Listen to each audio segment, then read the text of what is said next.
Okay, welcome back. So, now what happens when the forces, now there are more than two or three forces that are acting on an object. Now, they may be sometimes in the same direction or in opposite directions, but what happens to the total force, what happens to the total acceleration of the object? Now, in this video, I am going to talk about that topic. So, to understand that, I will take a simple example.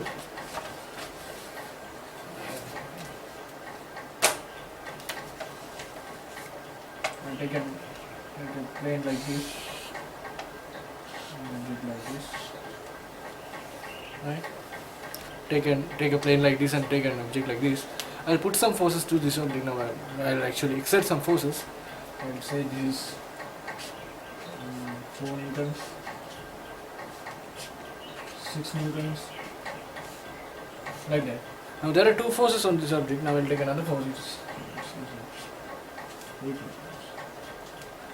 So this is 4 newtons, this is 8 newtons, and this is 6 newtons. So the total force on this object is 4 plus 8 plus 6, that is 18 newtons.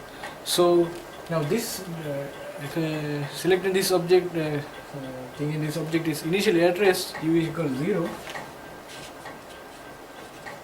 If u equals 0 and I put some forces, according to Newton's second law, this object will accelerate in the direction of the net force. So this will accelerate in this direction. Right? Accelerate in this direction. Now, what is the acceleration?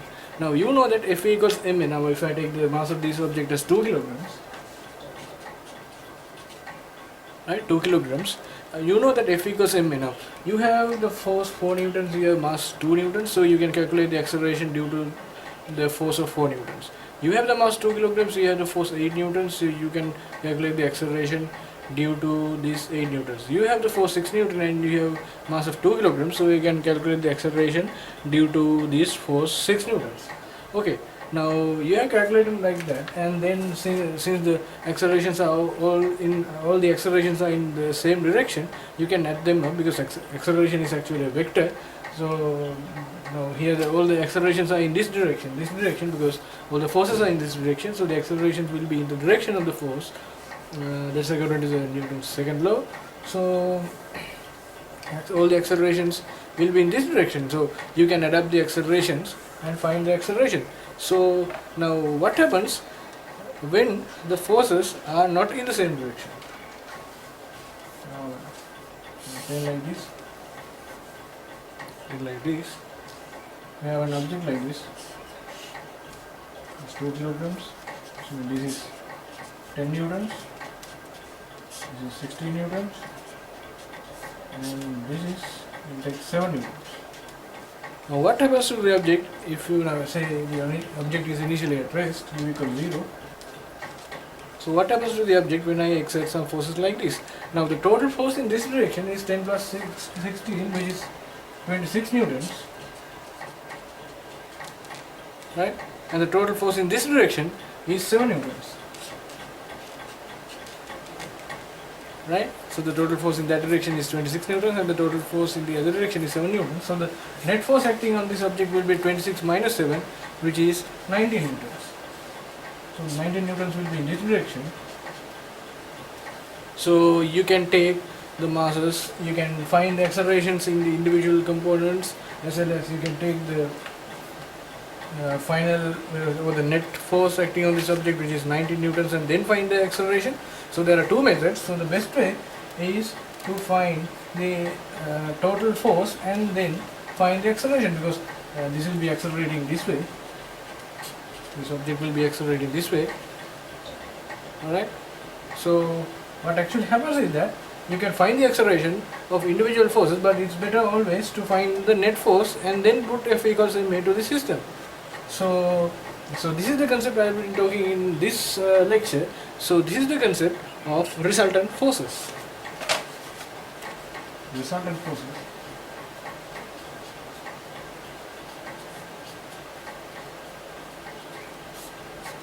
So what I have actually resultant forces. So what I have actually calculated in this video is the resultant of these forces. Resultant force of an object. The resultant force that is acting on an object is the summation of the forces considering the direction as well. So if we have forces like this,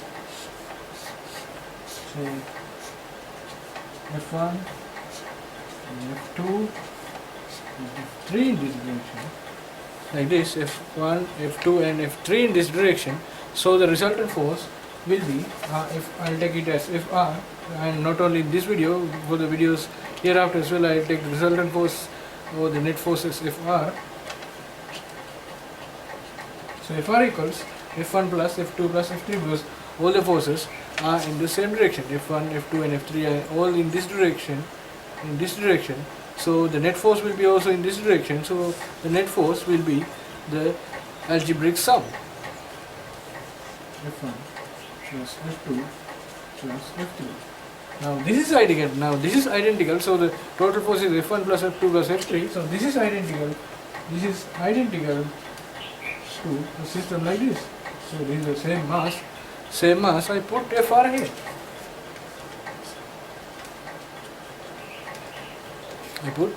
here. So the acceleration Fr here, the acceleration due to F1 and the acceleration due to F2 and acceleration due to F3 can be added up because they are in the same direction, and you can find the net acceleration. So that is actually equal to the ratio between the resultant of these three forces and the mass. So total net acceleration will be equal to Fr by m. So if the mass is m here, total net acceleration will be equal to Fr by m. So that's the importance of resultant forces in calculating the problems in force diagrams or free body diagrams. You can find the net force for a system, for some system, and then find the resultant force for that. The net force is equal to the resultant force, then it is easy for you to calculate the acceleration of a system. Now in this video, in the first example, I took an example like this, in which all the forces were in the same direction, right? In the second example, I took two forces in one direction and the other force is opposing the motion of this object. Now what happens if the forces are not horizontal, or all the forces are not horizontal, or all the forces are not vertical, if some force is inclined to this? So say you have an object like this,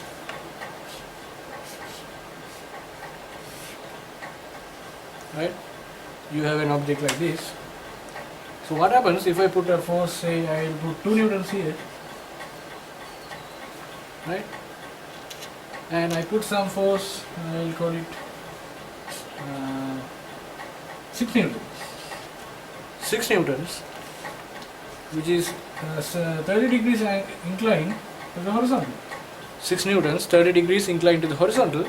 Now what I can do is, now you know that the total Fr is equal to the total net force acting on this object. Now you know from the vector decomposition, now this force can be decomposed into its horizontal and vertical components. Now what I will do is I will decompose this force into the horizontal and vertical components, and I will find the horizontal components separately, vertical components separately, and then take Fr. Alright, so this is 6 newtons and this angle is 30. So in this direction the force will be 6 cos 30. So this is 6 cos 30 and this is 6 sin 30. Right? 6 cos 30 and 6 sin 30. So this force is in this direction, and this force, the decomposed force or the compression, the horizontal compression, is also in this direction. So the total net force in the horizontal direction will be the algebraic sum of these two forces, because they are both in the same direction. So I'll take Frx, right? Frx. So the component of Fr in the x direction or the horizontal direction. Now I have taken x positive in this direction. It's always better if you draw some coordinate system in order to understand where in which direction this is positive, in which direction this is negative, so it will be easy for you to decompose and then solve into equations. So I'll take the positive x direction there horizontally, positive x, and the positive y direction here, right, like this. So Frx, if I take, so both forces are positive, 2 newtons is in the direction of x positive, and 6 cos 30 newtons is also in the direction of x positive, so they will add up. So the Frx will be equal to 2 plus 6 cos 30 newtons, right? 2 plus 6 cos 30. So cos 30 is equal to root 3 by 2. So root 3 by 2 times 6 is 3 root 3. So this will be equal to 2 plus 3 root 3. 2 plus 3 root 3. So Fry is the direction I have specified in this direction. So the force is in this direction. So the only force that is acting upon this object is 6 sine 30. But you had also to take the weight of this object. If I take the weight of this object as 5 kilograms, I also have to take the weight of the object, because if this object has some mass, if this is an object, not an atom or something like which has negligible mass. So this is an object, even a particle has some mass. So if this is an object, this will have some mass. So there will be a gravitational acceleration due to the gravity of the Earth or any other planet. So there will be a weight of this object. So I'll take this 5g. 5g. So 6 sine theta will be in this direction, 5g will be in the opposite direction. So I have taken y positive in this direction. So 6 sine theta will be positive and 5g will be negative. So we have to subtract 5g from 6 sine 30 to find Fry. So Fry equals 6 sine 30 minus 5g. Right? 6 sine 30 minus 5g. So 6 sine 30 is equal to half. 6 times half is 3. 3 times this 5g is minus 50. So this is 3 minus 50. I'll take g as 10. 3 minus 50 is equal to minus 47. So it's the total force in this direction will be minus 47 meters here. Right? Minus 47. So Frx is still in the direction, in the positive x direction I took at the beginning of the solution of the sum. So in this direction it will be 2 plus 3 root 3 newtons. Right? 2 plus 3 root 3 newtons. And Fy is minus, that means I have taken y positive in this direction. Fy is minus means it is in the other direction, downwards.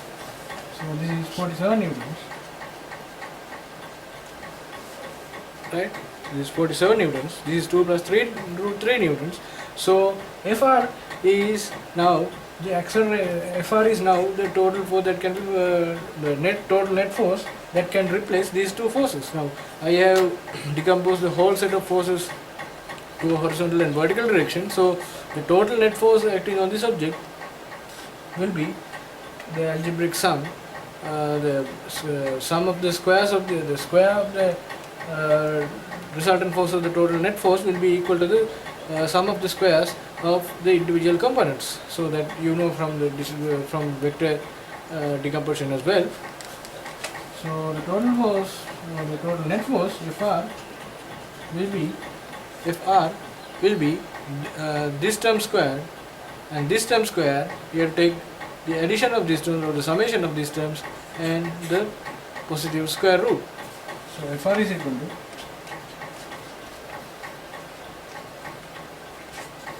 R is equal to 47 square plus 2 plus 3 root 3 square to the power half. Right? To the power half means taking the square root. So you have to find this one. So if you will have some positive answer, because all the things are positive here, it should be positive because it's square root. So Fr will be in this direction. So and this angle alpha, if I take, so I can take tan alpha is 47 divided by 2 plus 3 root 3. So alpha is equal to arc tan or tan inverse. So tan alpha will be this answer, 47 divided by 2 plus 3 root 3. So alpha will be equal to arc tan or tan inverse. I'll take tan inverse. 47 divided by 2 plus 3 root 3. Right? So that's alpha and this is f. So you can solve these two equations. So solve this for Fr and solve this for alpha and then find tan inverse. So that's how you can understand what happens to an object when some inclined force is given. Now you have to decompose this into the horizontal and vertical components. Now this is actually has so this is a long process. Now this is good because you had only two forces. Now if you had about six forces on this object? Now you have to decompose this side, and if you had three or more inclined forces, you have to decompose all those and then find Frx, find Fry, and then find Fr, and then find alpha. So this is a complete hassle. Now what I am actually do is there's a simpler way, so that it is easy to solve all these equations into one component and then find them. So I will talk to you that theory in the next video. So in this video I was talking about how to decompose the forces and how to find what is meant by the resultant forces, and how to find the resultant forces given some forces acting on an object, so that the resultant force will replace all the other individual forces, and you can take the net acceleration as well. And finally, what happens when some inclined force is applied to a certain object. Okay, so in the next video I'll be talking about a new theory, which is the triangle law, in which we can easily find the resultant of forces without much hassle like this. So thanks for watching this video. I hope you see the next video of mine as well, so that you will get a thorough understanding as to how resultant forces are useful in finding the acceleration and the other stuff related to mechanics. Alright, thanks for watching this video, and see you then.